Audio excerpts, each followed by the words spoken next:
Welcome, Warren. Thank you. Dr. Farrell.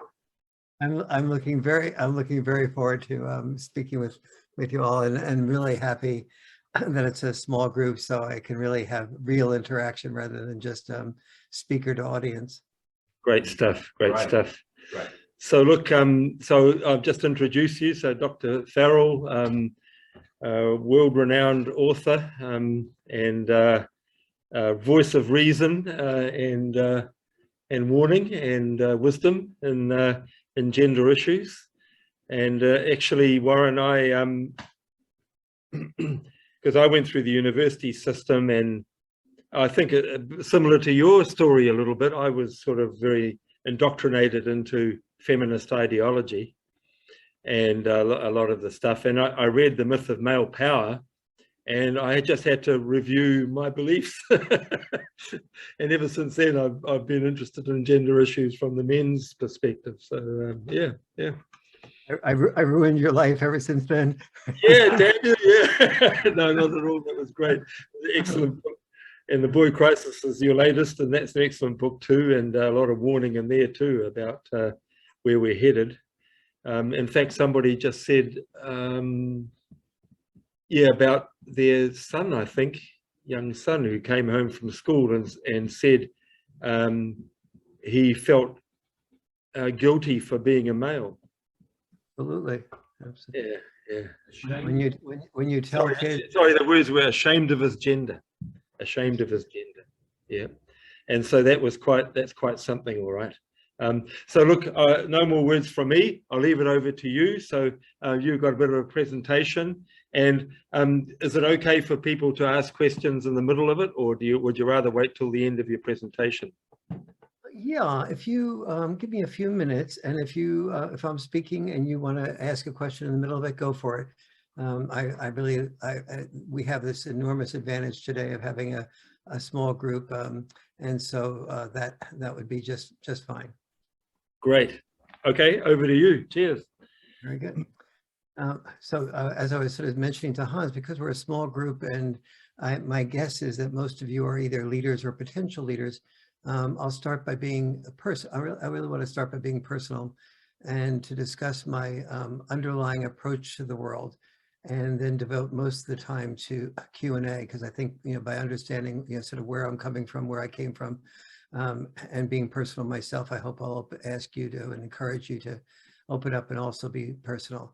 So during the Q&A, I want to invite you to sort of dig deep and ask me about what intrigues you the most. And that can be from the psychological to the political to the personal.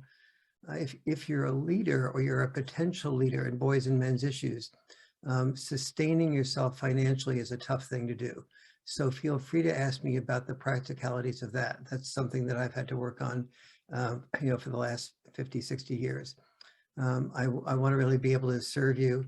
And so anything goes. Literally nothing offends me. I couldn't have survived the 30 years since I wrote The Myth of Male Power if a lot did offend me. And so no cancel culture in this room. And so I'm going to start with how I ended up being a pioneer, so to speak, in both the women's and men's movement, and then a brief few sentences on what led from that to my interest in communication, starting with couples communication and why I'm doing so much work in that area right now.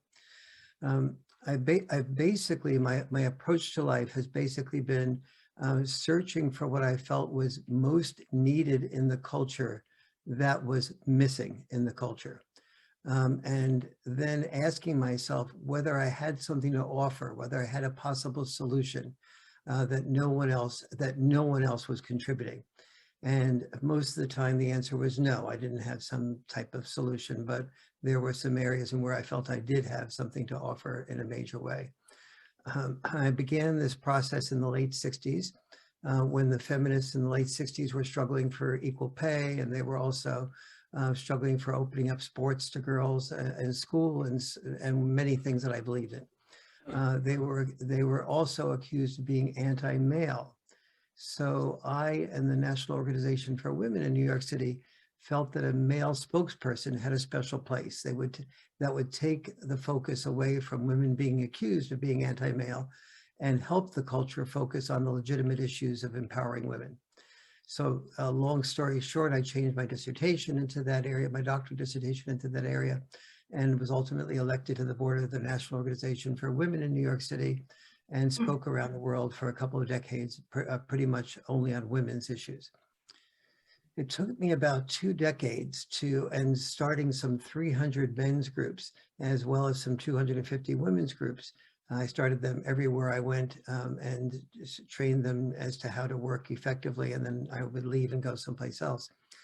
So it took me about 2 decades to listen to men carefully enough to see that there was a plethora of very different issues, ways of looking at the world, and experiences of being challenged and depressed and potentially suicidal, feeling things that led to drinking and drugs, that men experienced that didn't take away from what women experienced, but that the culture was blind to. I saw that men were committing suicide more at high rates, that the sperm counts of men were going down, that men's IQs were going down. Usually every generation is an increase of IQs between 5 and 10%, but men's were actually going down. They were reversing that. And more importantly, we were blind to all of that. So I felt I could make a needed contribution writing about these issues, and that which cost me an enormous amount. I mean, basically, I was doing very well financially, as I suppose the world's leading male feminist, but I lost pretty much all of that income when I started speaking about boys and men's issues. And so, and that the latest on that, as Hans mentioned, is the Boy Crisis book, which I feel is my best book. So how does all of that relate to what I mentioned a minute ago, couples communication? Just follow me here on this this sequence of sentences. Worldwide, the boy crisis resides where dads do not reside. Children often lose contact with their dads after divorce. A major contributor to divorce is neither partner being able to hear personal criticism without becoming defensive. Yeah. And so that began to make me more and more curious, or it increased the curiosity I already had, because I've been doing couples communication workshops with them 30 years, but this intensified my understanding of how important it was to get at what was causing the lack of communication that led to divorces. And I'd say the single biggest Achilles heel of all human beings is our inability to handle personal criticism without becoming defensive. And that is biologically a part of us. Historically speaking, if there was criticism that was being heard by a group or a kinship network, it signaled that that might be a potential enemy. And it was, in order to survive, we had to get up our defenses. Yeah. Getting up or kill the enemy before the enemy killed us. So being defensive was wonderful for survival. It's just terrible for love. But there's no one who's free from that, especially when criticized by a loved one. For the fear of losing love is enormous, and therefore defending ourselves against that outcome is potent. But of course, defensiveness produces exactly the opposite of what we want, which is our partner not feeling able to be comfortable sharing his or her inner feelings. And as a result of that, them shutting up and feeling like they're walking on eggshells, or walking very precariously, since I don't know if walking on eggshells is something that is an expression in New Zealand, but walking very precariously. Is it an expression in New Zealand? Yes. Yeah. Yes. So that's sort of my overview. But Since this is a men's summit, I'm going to focus on the issues of boys and men for a while. And for anyone to hear us about boys and men, we have to start with boys. Here's why. As you know from the myth of male power haunts and others, men are biologically and socially programmed to be disposable in war, in hazardous jobs like being a firefighter, logger, trucker, construction worker, whatever. Every generation has had its war, and to become a man, you are expected to be willing to die in that war. So for example, in Ukraine now, only males, and every male citizen between 18 and 60, everyone is prohibited from leaving the Ukraine so he can potentially be disposable in that war. So that he can potentially die while women and children live. This is required, this staying in the Ukraine is required of what percentage of women? 0. But all men between 18 and 60 who are citizens. And ironically, once they're citizens, once they participate in that war, if they're killed, we don't say that a civilian was killed, but just weeks before, days before, he was a civilian. He no longer counts as a civilian. Our heart doesn't go out to him as much. Here's the issue. It is very hard to psychologically attach to someone who is being programmed to be lost to you. Yeah. To be a man is to be willing to die.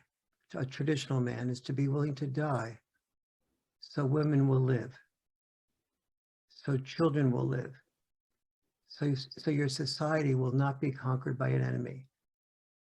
Yeah. If you've been trained to die, you have to disconnect from your fears and your feelings.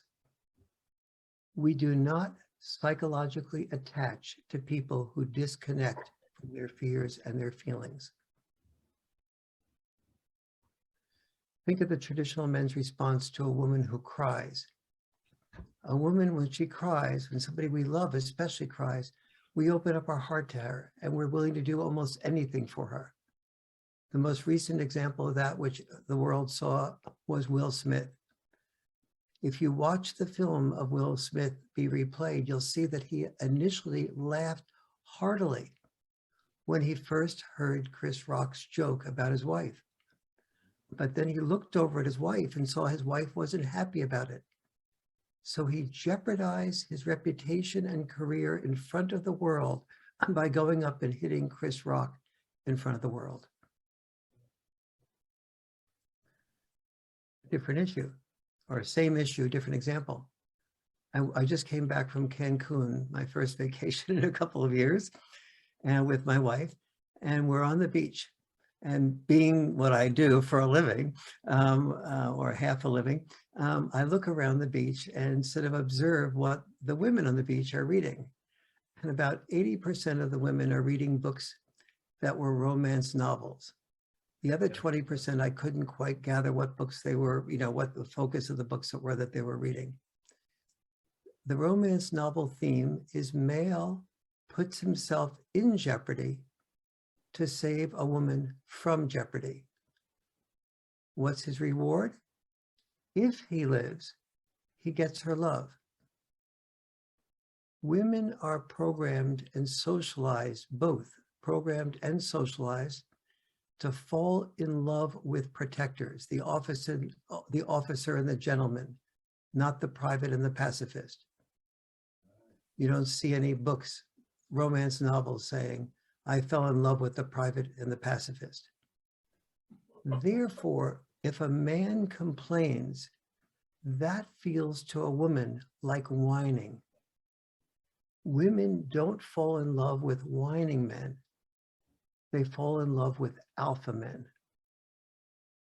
However, women are programmed to protect boys. They are programmed to be protected by men. So the men's movement must start by aligning with women's heart. Most adult men are unconsciously afraid. Most adult men are unconsciously afraid that men's rights does not align with a woman's heart. A heterosexual man who marries knows a happy wife is a happy life. So a men's summit will tend to attract few men and fewer women. But that's the bad news. The good news is that women and men are both programmed to protect boys. So let's start, I'd say, with what has at least a chance of working. Yeah. We have enough of a hard job as it is. I'm going to spend a little time, therefore, discussing the boy crisis, but here, because I have the parameters set and I've really given the hardest news to us, I'm going to, anytime you want to interrupt, go for it, and I will, work with your question. So what I've noticed is that liberal publications in the United States, I think you get a version of this in New Zealand as well, that there are liberal publications such as The Atlantic, and also conservative commentators, which I believe you see in New Zealand. Do you see Tucker Carlson in New Zealand? Yes. Yes, okay. They all have in common, they both have in common, the liberals and the conservatives, that they're talking about the end of men. The End of Men was such a popular article in the Atlantic magazine that Hannah Rosen, the author of that article, was solicited to do a book called The End of Men. And the challenge is, as Hans was saying about the friend who, had his son in school who felt, being a boy, he felt guilty being a male. He said, if our sons see the end of men as their future, they'll have little inspiration for life's journey. If they hear only that the future is female, this is unlikely to inspire them. In fact, that's exactly what parents and teachers are seeing in our sons. Yes. Sensitive boys with sweet souls, oftentimes, sometimes usually entitled, but nevertheless sweet souls, nevertheless underachieving or dropping out of school, being addicted to video games and porn, being ADD or ADHD, being dependent on street drugs, prescription drugs, or highs in the form of risk-taking X Games, collecting social support from unmet, quote, friends who wouldn't think of helping them when they move, searching for their role models of masculinity in their dads, not rather in their dads, but rather in gangs or the military or drug dealers.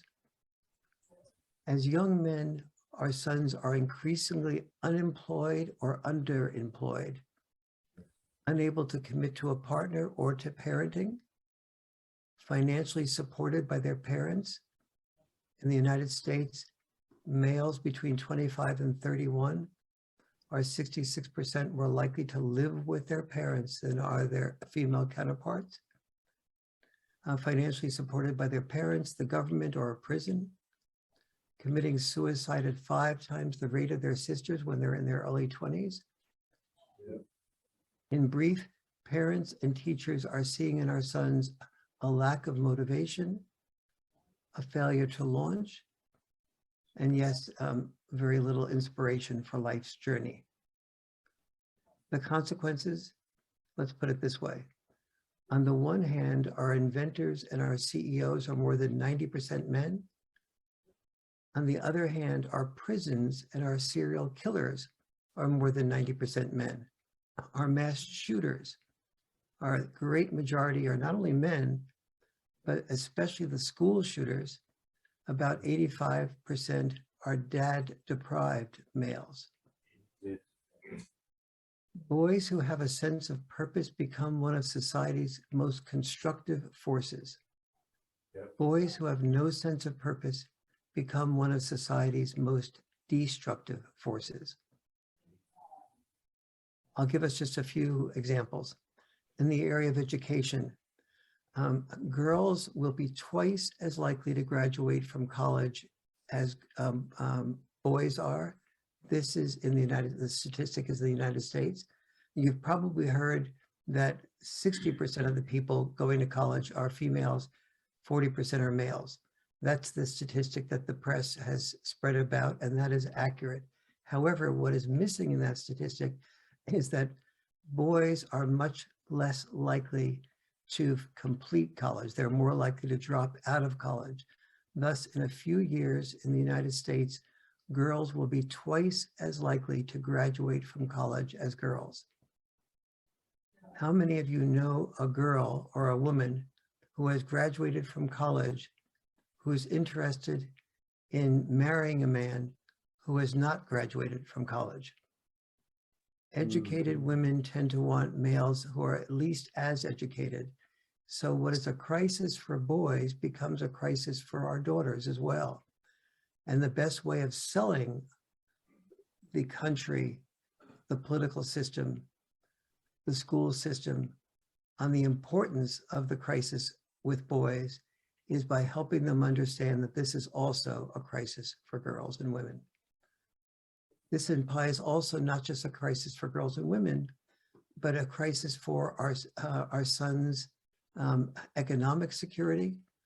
So for example, boys who drop out of high school, which boys are much more likely to do than girls, more than 20% of them in the United States are unemployed in their 20s. So it's the financial security of boys that are in jeopardy, but the financial security of boys affects the financial security of girls. It encourages many women to not get married to begin with because they don't have, they want financial security when they are married. And if they're going to have to support a boy as well, a man, most women who feel they'll have to financially support a man don't want to marry a man because they feel it will only be one more child that they'll have to support. And women are not very prone to do that. Throughout history, a crisis in economic security also foretells a crisis in national security. If that economic security, boys without economic security, tends to be nationwide as it is in the United States and in almost all developed nations. In all 53 of the largest developed nations, boys are falling behind girls in almost every academic subject, especially in reading and writing. And reading and writing, as it doesn't take many people much intelligence to grasp, reading and writing are the two biggest predictors of success or failure. As I mentioned about boys' IQs have dropped and 15 points since the 1980s. I said boys' IQs, actually it's males' IQs have dropped 15 points. Boys who are nearly 12 years old today are doing as well as the 8 to 9-year-old boys in the 70s. I'll spend a minute on boys' mental health. When boys and girls are, and this is true in most developed nations, you have to check out the exact statistics in New Zealand, but I haven't seen a developed nation where this is not approximately the same statistic. When boys and girls are 9 years old, they rarely commit suicide, and they commit suicide at about an equal rate. But between the ages of 10 and 14, boys commit suicide twice as often as girls. Between the ages of 15 and 19, boys commit suicide at 4 times the rate of girls. Between the ages of 20 and 24, young men commit suicide at 5 times the rate of their female counterparts. This is off the boys issue, but it's interesting to a lot of people that at the age of 85, males commit suicide 1,650% more frequently than females their age do. At the age of 65, males already commit suicide at 1,300 some odd percent more frequently than their female counterparts do. So you get a sense, and the interesting part of that is the challenge that I was mentioning before about men's issues. Can you imagine if women who are over 85 committed suicide at 1,750% as frequently as males do, or 1,300% as frequently as males do when they were at the age of 65? Can you imagine not knowing that piece of information? And that's how difficult it is to communicate and receive empathy for men's disposability because of the reasons I mentioned before. Yes. Mm. A CBS investigation found that more US military were killed by suicide in 1 year than were killed in the war in Iraq and Afghanistan in all years combined. Wow. We often feel like this life expectancy difference between males and females is biological. But when you really break it down, you can argue the biological argument, but there's so many socialized things that are also part of it that it's a tough argument to make and really be statistically accurate. One little hint of that is in 1920, American boys and men lived just 1 year less than women. Today, American boys and men live 5 fewer years. So in just 90 years, the male-female life expectancy gap has grown 400%. Wow. Okay. Males' deaths in war and females' deaths in childbirth have both been reduced by about an equal amount. So you can sort of take away that as being sort of knocking out.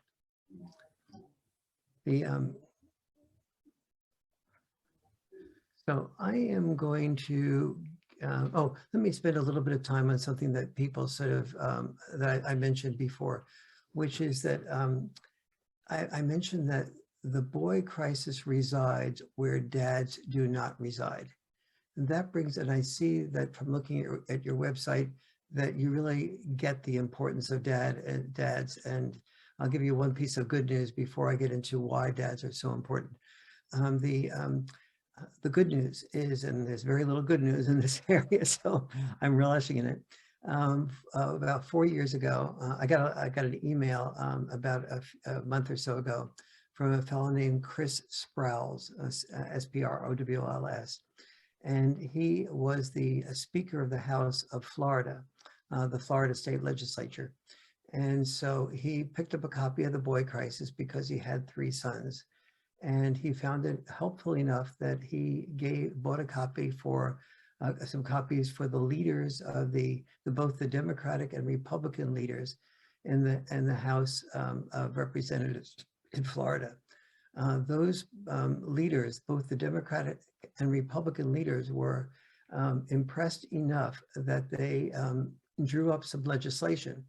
And that legislation was to devote some $75 million to programs that would encourage more fatherhood involvement. They labeled the lack of fatherhood involvement a fatherhood crisis. Now, normally speaking, Republicans who in the United States are more conservative as a rule, and Democrats who are more liberal, the cancel culture and woke is more Democratic in orientation. The right, Trump, et cetera, more Republican, and conservative. And so normally speaking in the United States at this point in time, I think we all know there's enormous divisions between the Republicans and Democrats. The Republicans have frankly been the conservatives have been far more welcoming to my message of the importance of fathers. But yet, after they invited me to the White House to speak and brief them about the Boy Crisis book, I did not get that invitation from Democrats and have had a much more difficult struggle among that. Those of you who know me know that I'm more liberal than I am conservative, so that was hard. That was challenging for me. But in Florida, this fatherhood crisis devotion of $75 million worth of programs to help fathers get more involved. It was passed by both Democrats and Republicans unanimously. Whoa. And as you know, for better or for worse, things that happen in the United States tend to be, sort of either a negative or positive omen of things that will happen around the world. And so I am hoping that, the next step will be that other states will be, the Democratic politicians will be less fearful of voting for fatherhood involvement, because when I spoke to the presidential candidates who were Democrats in Iowa, I only spoke with 8 of them, but the 3 that really were very much on board with what I was saying, all 3 of their campaign managers came up to me and said, Warren, we really, we're very happy that John Hickenlooper and Andrew Yang and Bill de Blasio are very, pleased with what you said about the boy crisis, but, we can't encourage the importance of fathers being involved, because this will alienate our feminist base. And our feminist base wants to have the option of being the ones that fully get involved with the children full-time or part-time, or are able to move, they don't want to be prevented from moving away from where the biological father is with a new man in their life and starting their life over again. We're going to lose that feminist base if we talk about the boy crisis residing where dads do not reside. And secondly, they said that women who are single mothers, they're going to feel criticized if you say that boys and girls need fathers, especially if you say they need fathers, or they're likely to do worse in more than the 70 areas you talk about, and you've been talking about to Andrew Yang and John Hickenlooper, et cetera. So I began to see the fear on the part of the Democrats in my country to be willing to see that it was politically possible to support fathers and also being supportive of mothers. And part of what I was sharing with the Florida legislature and have been trying to share is that when you support father involvement, you support mothers. I was single for a period of time between my marriages. I've been married to the woman who became my wife. I've been with 28 years now, but before I was with her, I was single for a period of time, and I dated always women who were moms. And the word that those women used most, aside from the word love, was the word overwhelm. They felt that they were either overwhelmed by to such a degree that they couldn't do the job they really wanted to do as mothers, and they couldn't do the job in the workplace that they felt that they really could do and were capable of. And so they felt caught between a rock and a hard place and overwhelmed trying to do their best with both. What's the solution? The solution is calling up and saying to dads, we need you. If we say, dads, we need you, will that work? Think about it. Every generation has had its war. And when each generation had its war, some equivalent of Uncle Sam or the government said, we need you to fight in this war. Men were willing to die in response to being told we were needed. Now, instead of saying to men, you're needed to potentially die, to kill or be killed, we are now potentially saying to men, we need you to love and be loved. We need you to help moms not be overwhelmed. Moms, dads are willing to step up so you're not overwhelmed. And in addition to that, the children we now know, both girls and boys, will do better in more than 70 different areas when they have a father and mother equally involved. This is important to both girls and boys, but it's more intensely important to boys. So, for example, when a boy, studies that have been done have shown that our telomeres, the telomeres are what is inside of every cell of our body has many, many telomeres. And the telomeres contain our genes that tell us that we're either going to live longer or a shorter amount of time. And they're the genes that tell us whether we're going to have cancer, we have a propensity to cancer, whether we're going to have a propensity to dementia and other types of things, heart disease. And so when a boy and girl are 9.5 years of age, when they have a significant amount of father involvement, their telomeres are likely to be on average 14% longer, meaning indicating a longer life expectancy.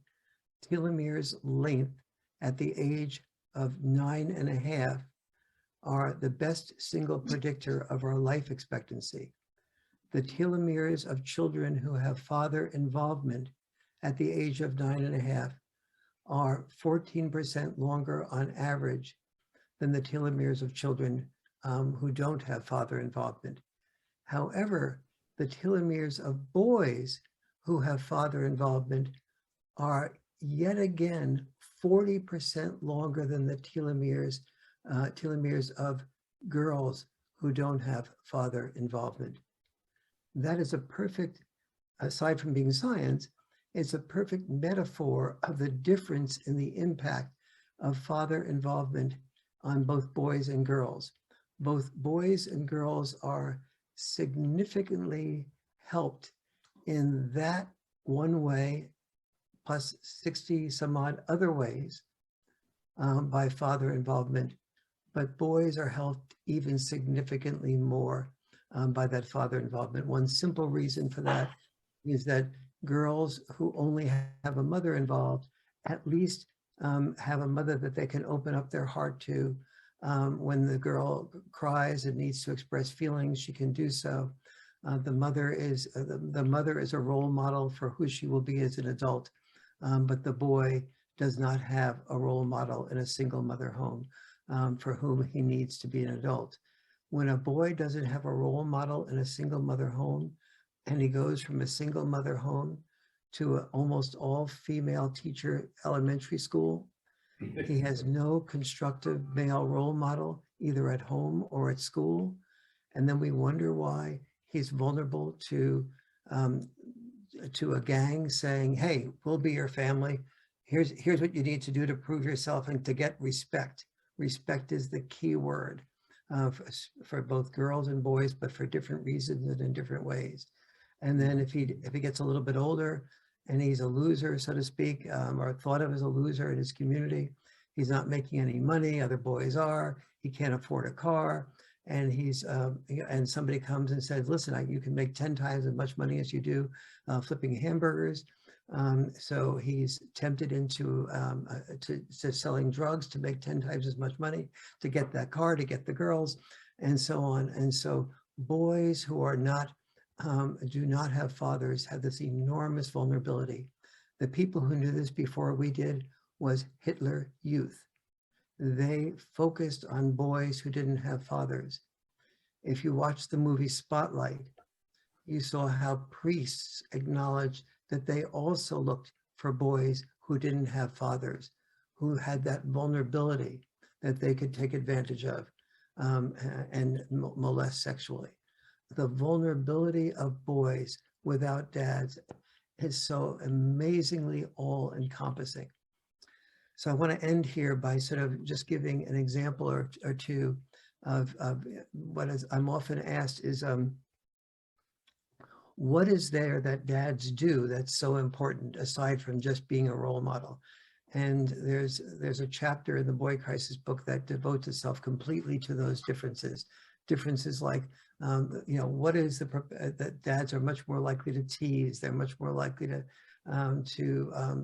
kid, to encourage risk taking, but not too much risk taking.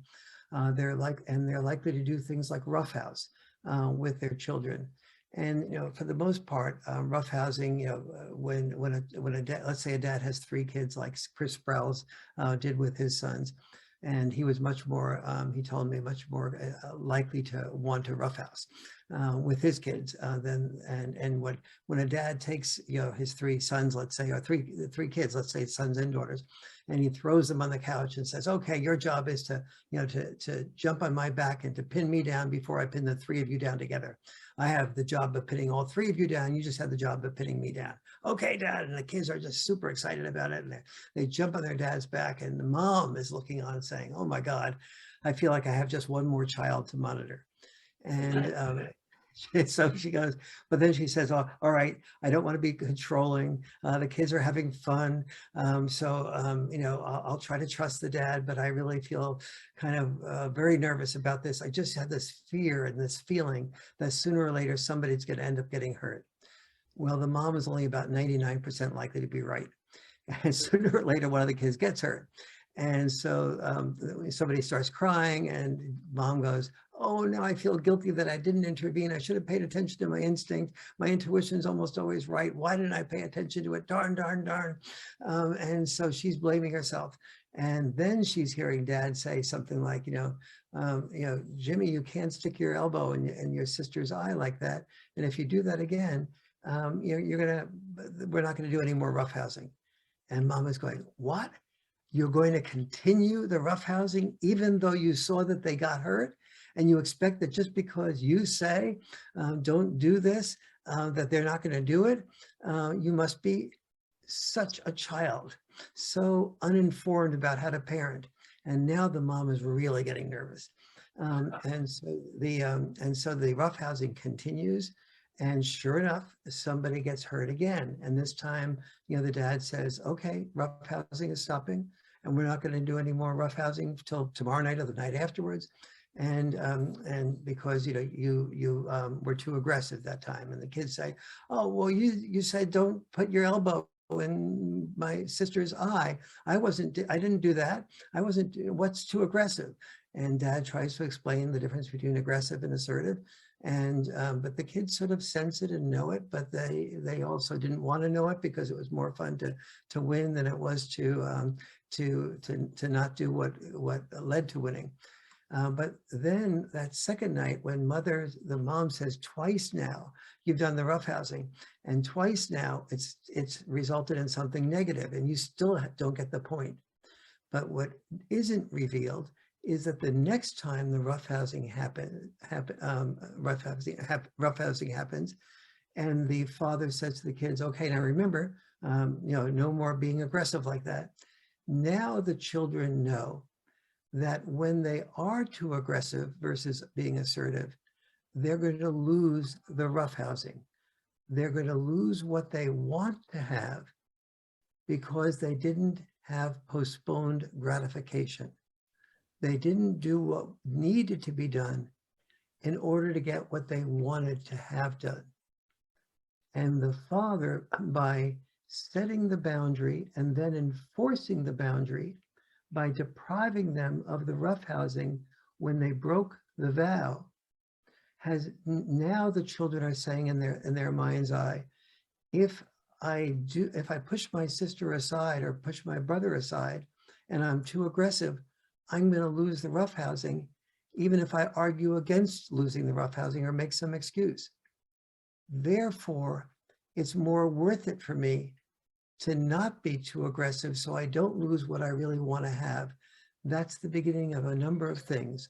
One is postponed gratification, which is the biggest single predictor of success or failure in life. Reading and writing is the single biggest academic predictor of academic success, but postponed gratification is the biggest single predictor of life success.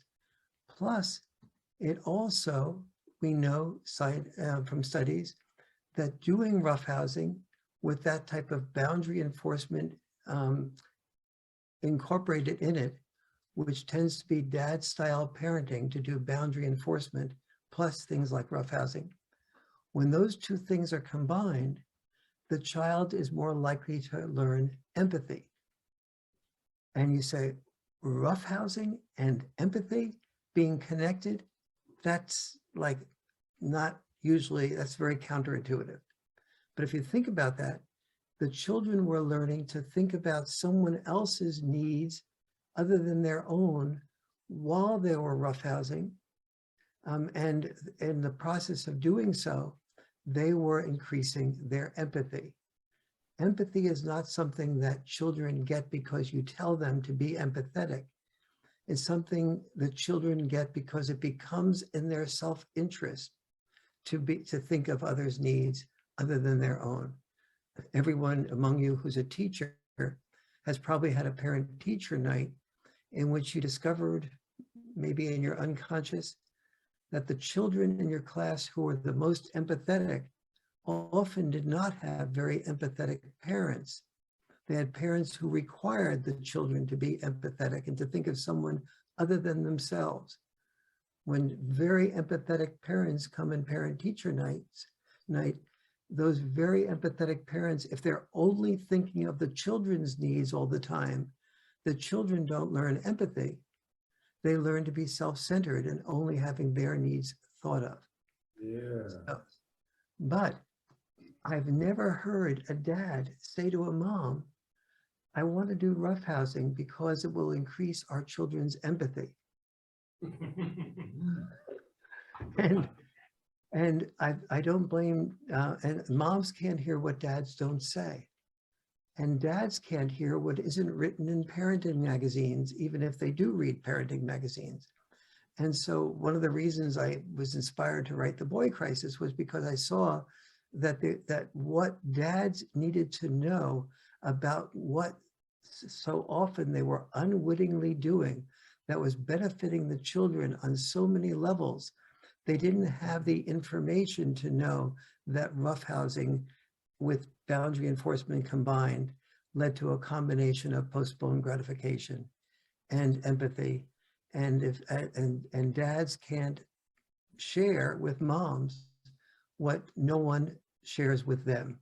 And so that's not in the culture, and that's why it appealed to me to work about that, because the many different styles of dad versus mom style parenting are in the Boy Crisis book. But the most important thing for children is not dad style parenting, and it's not mom style parenting.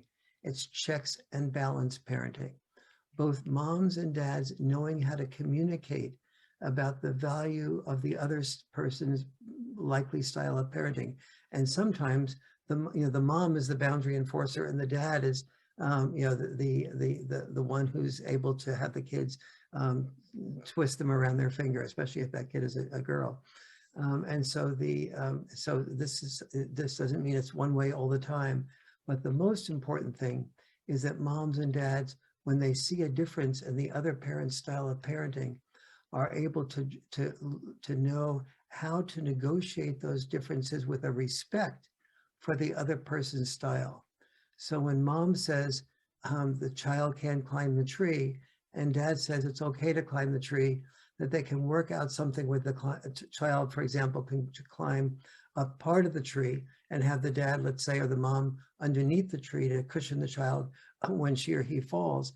That way the child gets an opportunity to climb the tree, which dads need to know enough about that process to know that when a child takes risks and learns how to negotiate what risks are safe and what risks aren't, that the child's synapses in the brain start firing more and in different ways, and the child's IQ is increased by learning to take those types of risks, knowing which ones are and aren't able to be taken. So that child standing out, the father standing out there under the tree in case the child falls out of the tree, and the child having certain limits on where she or he can climb in that tree, allows the child to have the best of both worlds, the best of safety and the best of risk-taking. But again, dads need to know what there is that leads to their unwitting instincts being likely to benefit the child in order to be able to explain that to mom.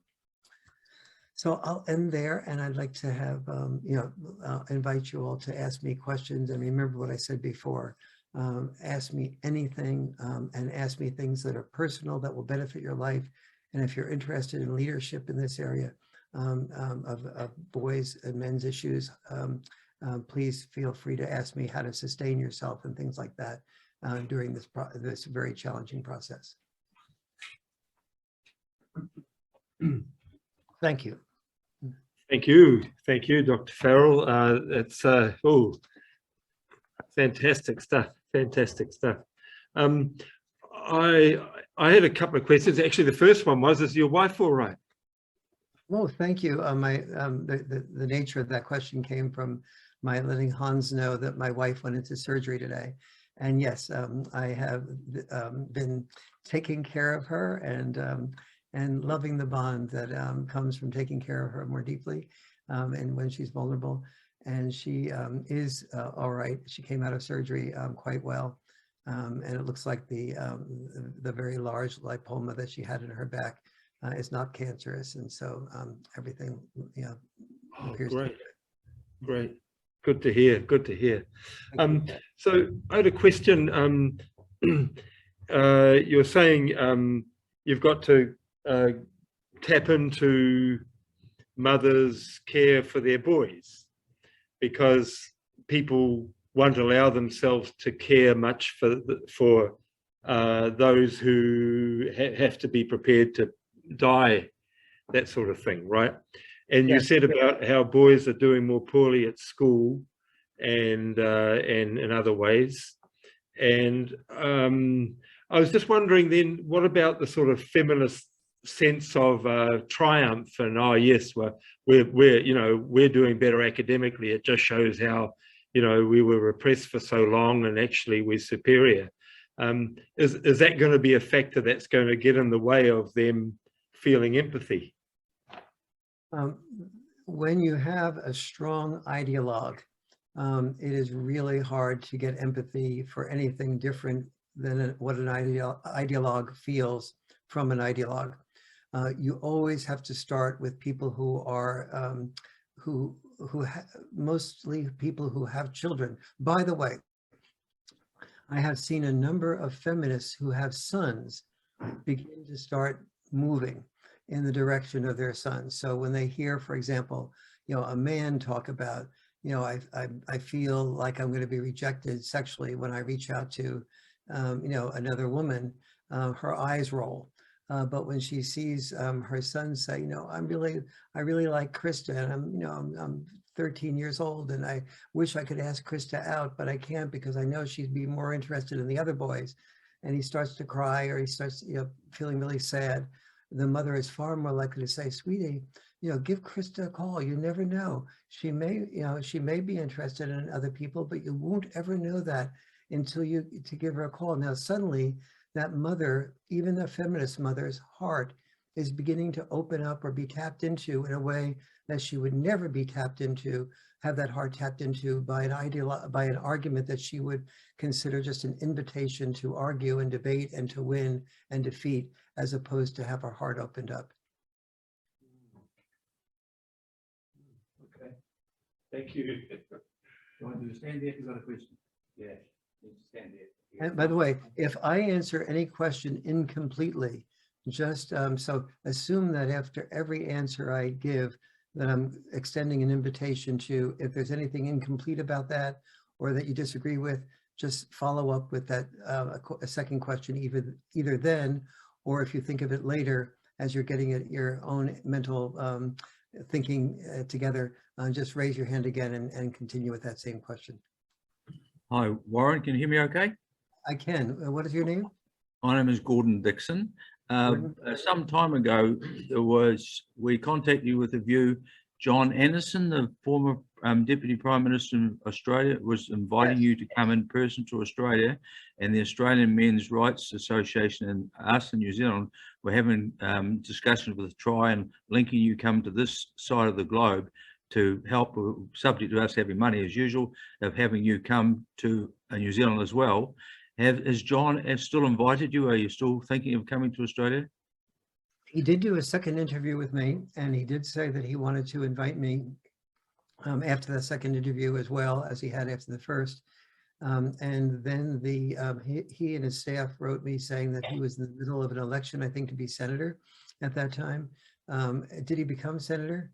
He unfortunately lost the running to someone else to contest the seat in this current general election.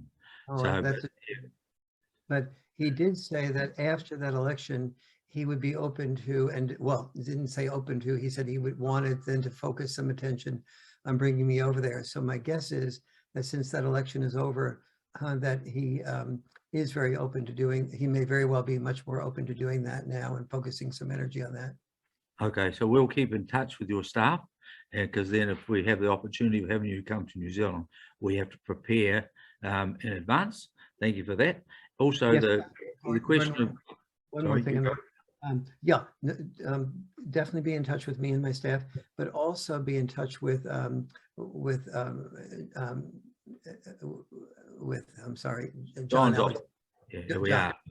are. We're in email contact with John's office. Wonderful. He's a really fine man and is very much compassionate to what all of us are working toward. Okay, my next question, I'll be brief. We've just had a significant day in our nation's history called Anzac Day, where lots of men lost their lives, and we've got American soldiers buried on this country as well. It means a lot to men. I see in Israel, women have to defend their nation. Can you see that changing in other nations where they have to accept it as part of their role in society of being prepared to defend the nation? It's very minimal that is happening. We see even in societies of relatively strong women, as Eastern Europe tends to produce, what happened in the Ukraine that I just mentioned before, so won't repeat. But even in Israel, where there is a requirement for women to be involved for a couple of years, being available, they're much less likely to be called upon in practice than the male is.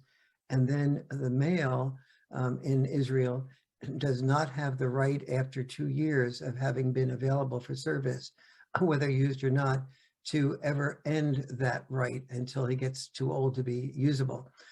But the female after those 2 years is allowed to doesn't have any more expectation or obligation. Also, the female is much more likely in Israel to be put in much less harm's way of possibly dying.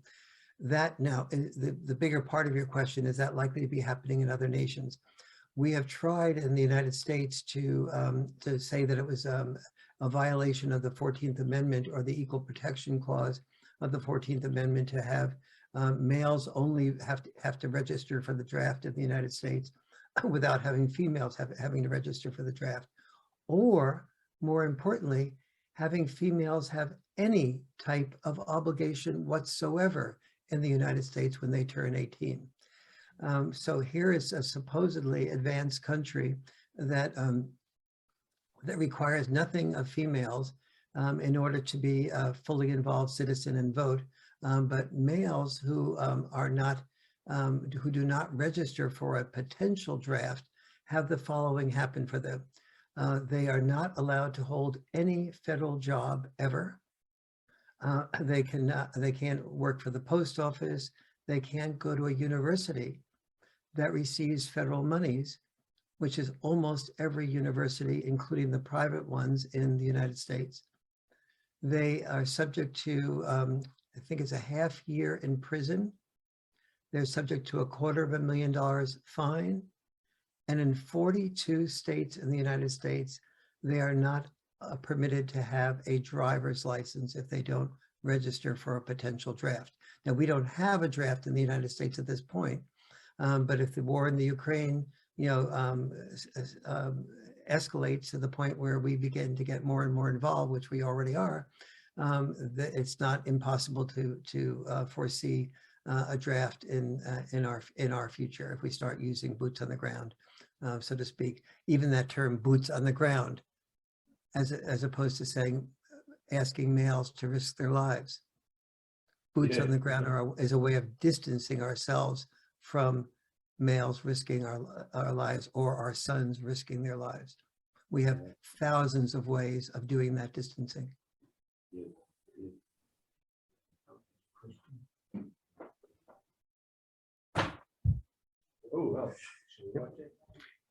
Hi there, Warren. My name is Jack Geelan. and I'm secretary of the New Zealand Suicide Prevention Trust. Uh-huh. Now, I read some of your book this morning, and you were talking about the difference when it comes to raising boys between emotional intelligence and heroic intelligence. Yes. Now, with my little boy who's 6 now, I talked to him about hard and soft light. And I remember one night I was sleeping on the pillows. He had a blue pillow and I had a pink pillow. And so I'm thinking, in order to bring up the boys as real boys, we can't get them confused with being girly, but we still have to impart emotional intelligence to them. How do you do that? Well, first of all, I think we have for the first time in human history, we have an opportunity, which is throughout almost all of human history, and among animals, pretty much the same thing. But let's stay focused on humans for a minute. Throughout almost all of human history, there's always been a very strong need for a good percentage of the male population to kill and be killed, and therefore in war. And so, and that was so relatively universal that became a male sense of purpose, to be willing to be a hero in war and to be willing to die. And so now we have a much smaller percentage of our sons that are needed to fight in any given war in any given generation. So that's created a purpose void. Yeah. The boy says, I can no longer look on the mantle and see Uncle Joe being, everybody talked positively about Uncle Joe. He died, and he died to save our country. And so a boy who's feeling like, gee, I'm always being criticized by mom and dad, feels like, well, finally, I'll be able to get somebody talking about me that way if I'm willing to die. And so that gave him a sense of purpose. I can turn 18, I can join the armed services, maybe I'll die, maybe I'll live, but if I live, at least I'll be thought of as really a brave person, a person with courage, a hero. People will speak positively of me. And even if I die, people will talk about me as a hero like they did Uncle Joe. And so now take it from there to today, that with fewer boys likely to be needed to die in war, there's a purpose void. But there's also the possibility of not having to train as much to kill and be killed. Yeah. And so we with fathers and mothers working with children, we have a whole series of other purposes that we can open up to our sons. Another purpose void that's happened is that when I grew up and when you grew up, you look like you're in your 60s, so that that may be. We know that when we were younger, boys were expected to raise money and girls were expected to raise children. Now females are taking a much bigger role in helping to raise money. So that's the good news, is that we don't have to raise all the money and still we can be reasonably attractive to women. The bad news is that that's created so the two purposes that men had, raising money and dying in war, those are now part of our purpose void. And so, but the really big good news is that we can now look at our sons and say, what is your unique self? Are you a boy who I've always been, since I've been a boy, I've always been I've been some combination of provider, protector, and nurturer. And that was just my natural combination. Look for the next purpose. Yes, but that was not allowed to be discovered in me, because when it was discovered that I wrote well, my father came to me and said, Warren, only 1 out of 100 boys, only 1 out of 100 writers ever even find a publisher. If you can't find a publisher, Warren, you'll never find a wife. I think the issue is it's not politically correct to be a real boy, to be masculine in today's world. So you get the non-binary people, and the political correctness says you've got to be a softie. And Yeah. that's where the confusion comes, that emotional intelligence could be equated to being weak. Yes. So how do we And- teach it so they become sympathetic, understanding and lovable without going too far that way? It's kind of a balance between the masculine and what we term as feminine perspectives, but it's not really feminine, is it? You know? Yes, so we say to our sons two things. First of all, have the courage to not jump off that bridge when you're challenged to jump off that bridge. Right. Being called a sissy is, and giving into that, that's weakness. Yep. It's strength to be able to say, that's not a good idea for my health and my safety to take a risk at that level. And Right. so part of what we're teaching our sons in that, you know, that section of the book on the distinction between heroic intelligence and health intelligence, I hope Yeah. I give maybe 100 examples of that. And so helping your son know two things. One is how to strike that balance. Yep. That is like in yoga, we're always taught to find your edge. If you don't go as far as you can, Yeah, you're by not the- doing the maximum for yourself. But if you go too far to be the hero in the class, you'll Yeah. pull a ligament and you'll Right. pay a price. balance. Yeah. And so that's all, you know, that's all about that. So that, and that's, son, if you're teased and you're bullied, that here are some possible responses to the bully, and here are some possible responses to the teasing. So for Yeah, example, if you're being teased, you know, so you're being teased, have enough courage to laugh along with the person who's teasing you. Right. You know, if you're being bullied, if the bully's not hitting you, you're not in danger. You've got to laugh. defend yourself, though. I teach them defense techniques. Well, sometimes. yeah, I mean, if you're being physically hurt, Yep. understand something about a bully is that a Yep. bully is insecure. And when you Yep. do hit a bully back, that usually often is the end of the bullying. But you Yep. don't necessarily need to hit a bully back. I remember I give as an example in the Boy Crisis book, when I moved to a new neighborhood, which was much rougher than the neighborhood I had moved from. And one of the kids who was a gang leader in that new neighborhood felt that I was a goody two shoes at school. And he called me something, he didn't use the word sissy, but something like basically implied that. And he took a brick and he said, you're really not worth living. And he took that brick and was ready to throw it through my head. He was bigger than I was, but not very much bigger. And I said to him, you know, Jimmy, which is his real name. I said, Jimmy, you're the leader of your gang. You must have a lot of leadership skills. You know, what led your gang to elect you as the leader? And as he started telling me what led him to be the leader, the brick literally just went down more and more, and eventually he threw it on the ground. Focused on his gifts. What I was working on was both his gifts and knowing that underneath his need to be a leader was enormous insecurity. And the moment I gifted him with feeling good about himself, bullying disappeared. Right. So our traditional father taught us to respond to a bully by hitting him back.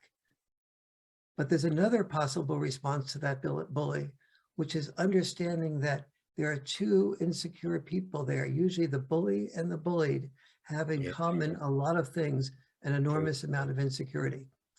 Right. So those, as you know, I give it maybe 40, 50 examples like that in that section of the book on heroic versus health intelligence. But you said something at the beginning that you were involved with suicide prevention. So let me deal with this part of that chapter that deals with suicide prevention.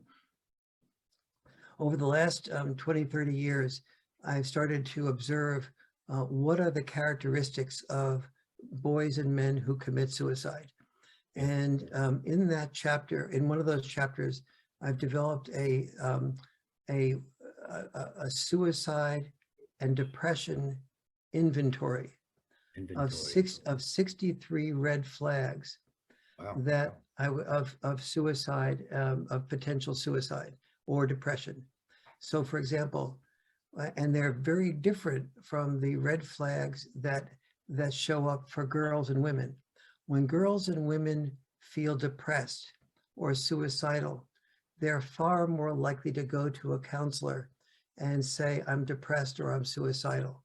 Yes. They report their depression or their suicide. So, and even in colleges where you have boys who are usually a bit more emotionally intelligent than those that don't go to colleges, still in colleges, 75% of the people who go to suicide prevention counselors and other types of counselors in college and report suicide ideations, 75% of them are female, but exactly 75% who commit suicide are, you know what, male.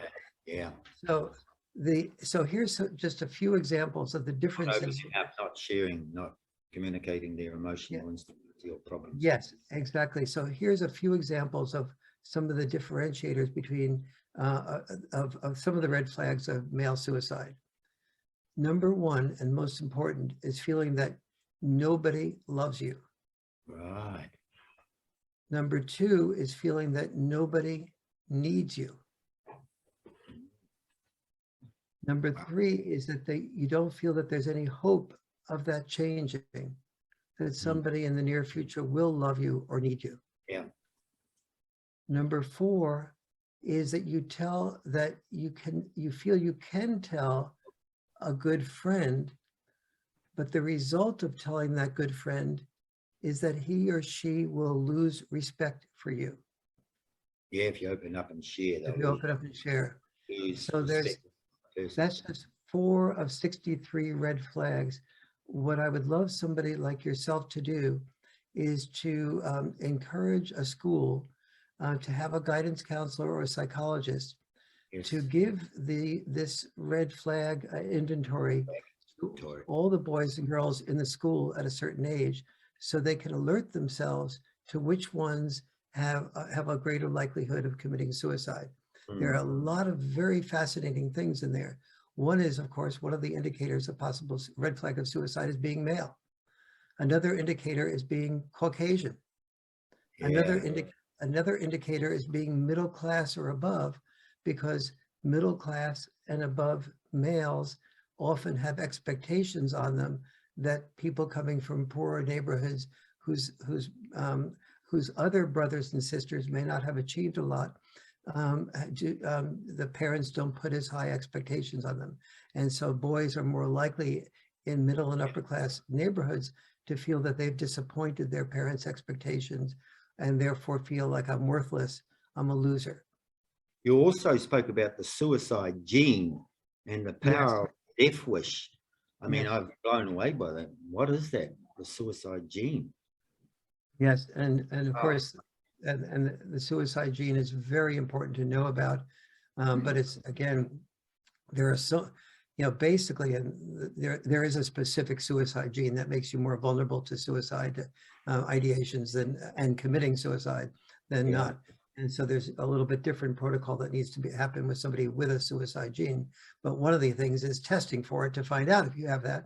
And so be more aware of that danger. And as we all know, just like men are much less likely to go to the doctors, but we're much more likely to die sooner in the United States of 14 out of 15 of the major leading causes of death. And not only do we not go to doctors, but we also have 7 federal offices of men's health and 0 women's health and 0 federal offices of men's health, even though we're the sex likely to die sooner out of 14 out of the 15 leading causes of death. Thank you very much, Warren. Very welcome. Thank you. Thank you for doing the work on suicide prevention. Thanks, Jed. Come on. 250. We have the insurance experience, so it's sure we can get any questions? Kia ora, Warren. Yes.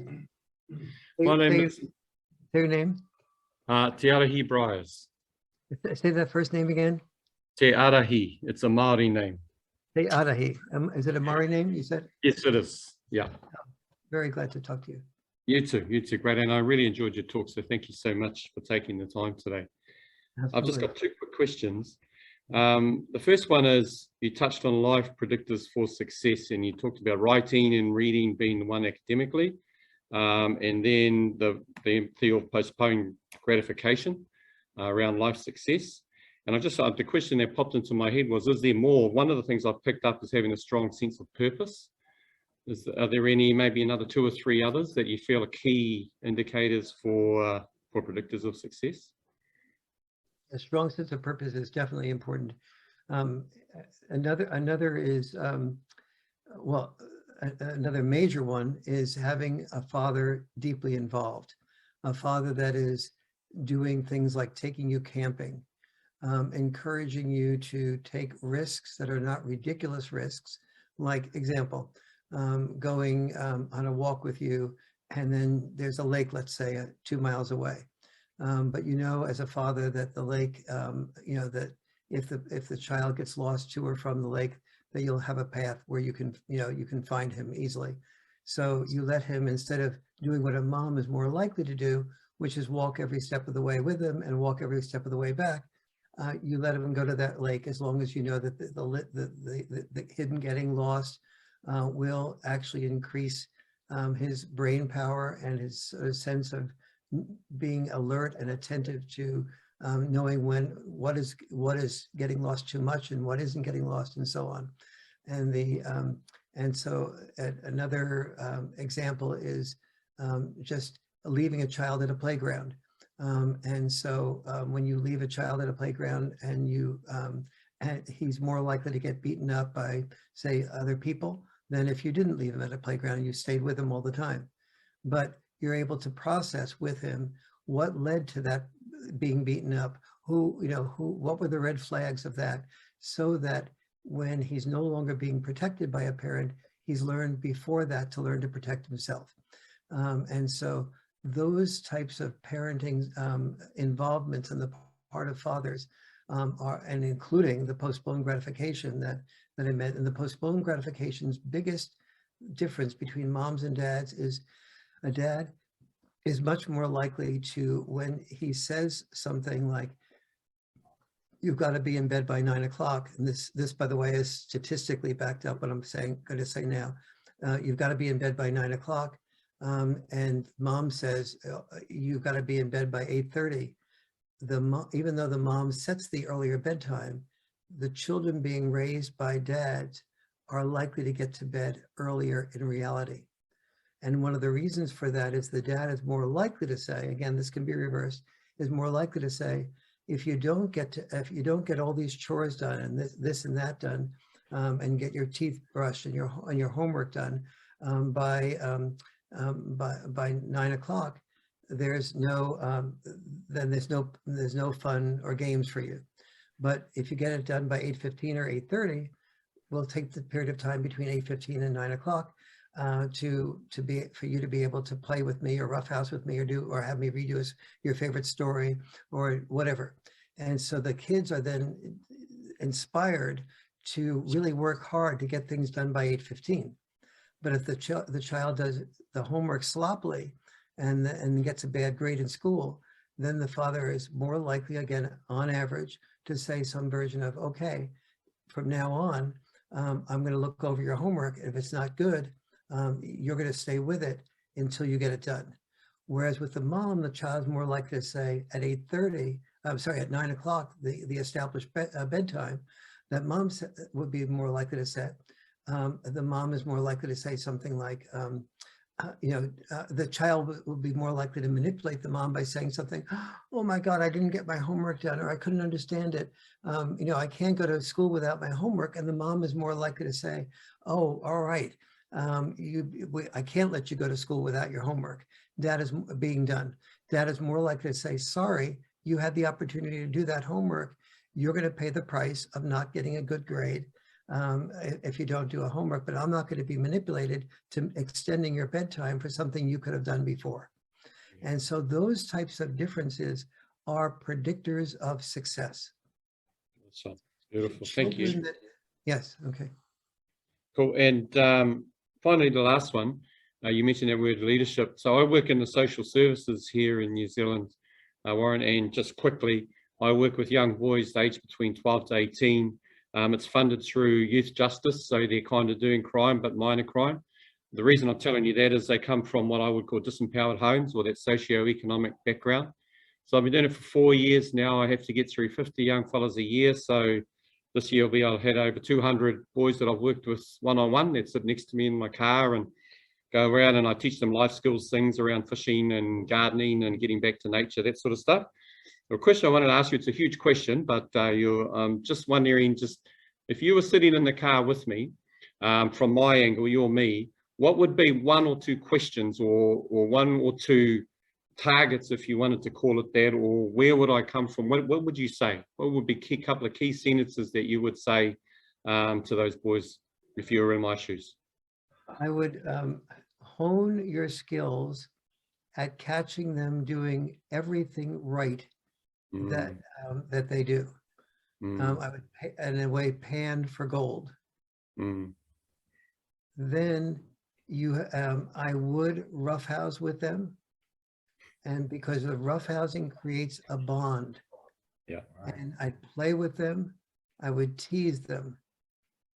I would, because and spend some time in the Boy Crisis book looking at all the what happens when you tease, some of the social skills you hone in a child when you tease that child, as long as it's not cruel teasing.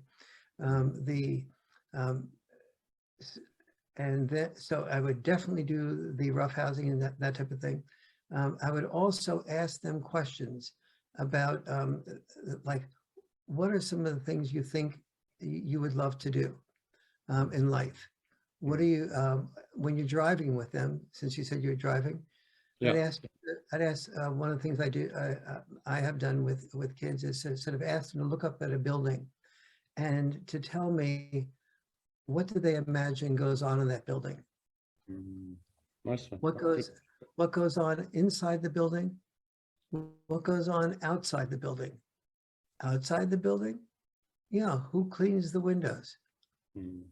How did the building get built? Awesome. How did your food get to your table? Yeah, fantastic. And take them through every step of the process, and share with them some of your vulnerabilities, how you felt when you were their age, and how you still feel today. Beautiful, Warren. Thank you. And I guess just finally, your book, I'll take it you've got an email where we can contact you or something in there? Absolutely. By the way, I'll give you the email address right now, but so if you have a pen and you wish to email me, please take it down. But I also want you to know that I answer every single email that I get, which does take time, but it's something that I really enjoy doing. Warren at warrenfarrell.com, and the Farrell is spelled with an F-A, not E, not like Chris Farrell. I'm not that funny. Not like Will Ferrell is what I meant to say. Yep. F is in Frank, ARRELL.com. So Warren at warrenfarrell.com. Cool. I couldn't remember anything more complicated, so they gave me an easy one. No, that's awesome, Warren. I'll send you an email, and just to reiterate what Gordon said, we hope to see you in Aotearoa, New Zealand here sometime soon. I look real forward to that. I spent a couple of wonderful weeks in New Zealand some years ago and really yearned to go back. Warren, so you were going to do an interactive experience, but we've only got 5 minutes left of your time slot. So because I guess people have had questions and it's been very engaging. So maybe we could just, if there's another question anyone has, and we could just continue finish the time with that, and maybe do the interactive experience another time. I would be very happy to do that, and I look forward to doing that. Okay. And, yes, I love this group. It's the rare gift when we get a group where we can get questions from a good portion of the group. Yeah, great. Hi, Warren. No, My name is Preston. glad to meet you, Preston. Thank you for your time. Really appreciate sharing. Absolutely. My question is around about you've talked about the importance of fathers in your sons' lives. It's around the challenge where, as the biological father, and then your marriage is broken up, the children are living with the mother then gets into a new relationship with another man, and then the other man moves in under the same roof and then actively promotes you being alienated and then substituted as your children's father. Even encourages the new man in her life, encourages the children to address him as dad and so on.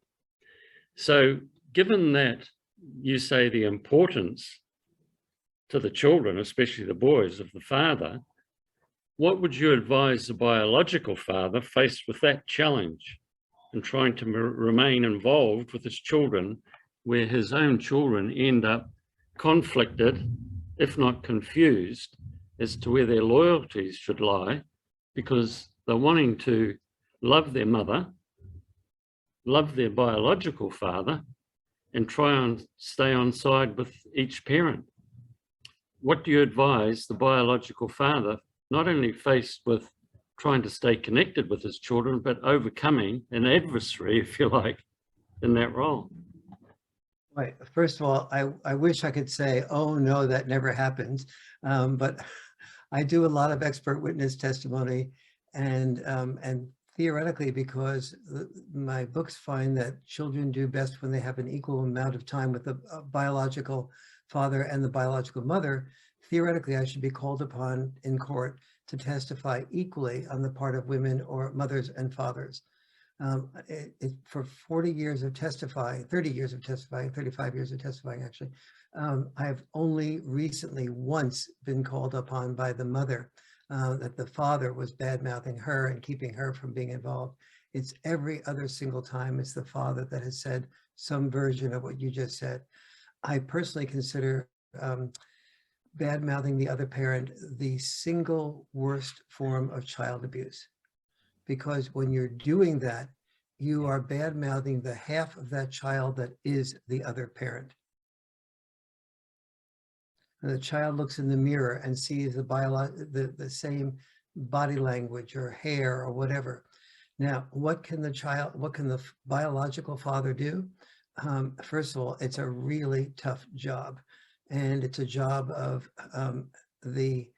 so oftentimes what happens after a divorce is that the mother is angry at the father and doesn't let go of that anger easily, and also wants to prove to herself that she isn't the problem, and that is enhanced by having a new man in her life and having a relationship with him. And oftentimes her attraction to the new man is that she considers him relatively good father material, either for economic security or actually connecting with the children. And so she wants to be rid of that past. And so what can be done about that, which is the core of your question. And the best thing, first of all, sometimes nothing. If the mother is a borderline personality or really a sociopath, then it's an extremely challenging job. But if the mother has less, is less than that in terms of sickness, the father can work from finding things, working on communication with her that pans for her gold. How is she good as a mother? How do you value her? How do you value her? What do you see her doing right? What did the kids say that they had as an experience at her house that was positive? So you're constantly letting the mother know that you are one of her strongest allies. Eventually, that does with the mother what I talked about doing with that fellow Jimmy that had the brick raised. The female equivalent this is the female equivalent of being a bully. And when the bully is the low self-esteem of the bully, the low self-esteem of the mother that is leading her to say, Dad's not useful, I want to get on with my life. begins to be opened up to the value of the value that you have as a father.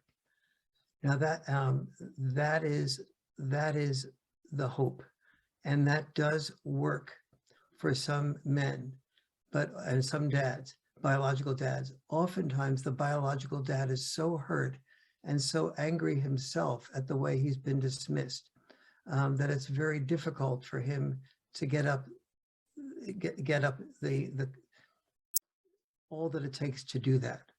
Yeah. But the subtleties of that are much better understood. I've just as of yesterday been able to make available something on the couples communication workshop. I've been able to put that into online form. Even though you won't be able to do this with your with the mother, start out by just getting it and reviewing it yourself, seeing what you can pick up from it. There are so many subtle ways of taking down those defenses and diluting the anger of someone like the mother. But they are not, those ways are not taught in culture. So I hope, like I mentioned before, that my life is spent trying to do the things that are not being done in culture. And so I hope that will be helpful. And just email me, warren@warrenfarrell.com, and I'll send you the information for that, for that course. Thank you. Thank you for sharing, Warren. You're very, very, very, very welcome, Preston. All right. We have some copies of your book here. They came to New Zealand too. All right, very good, very good.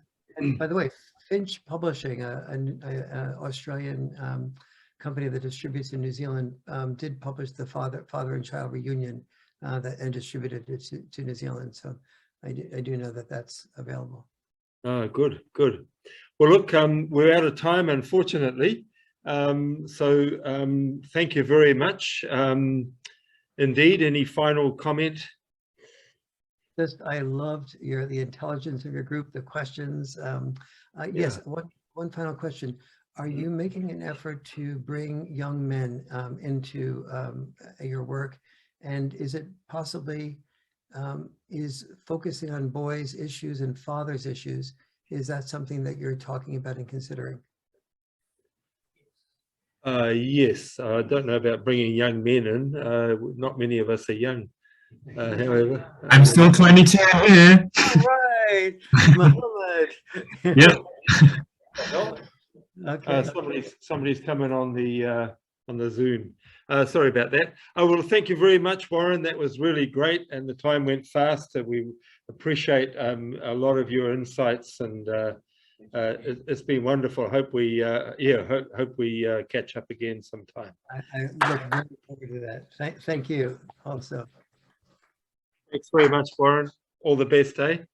Thank you, Hans. Cheers.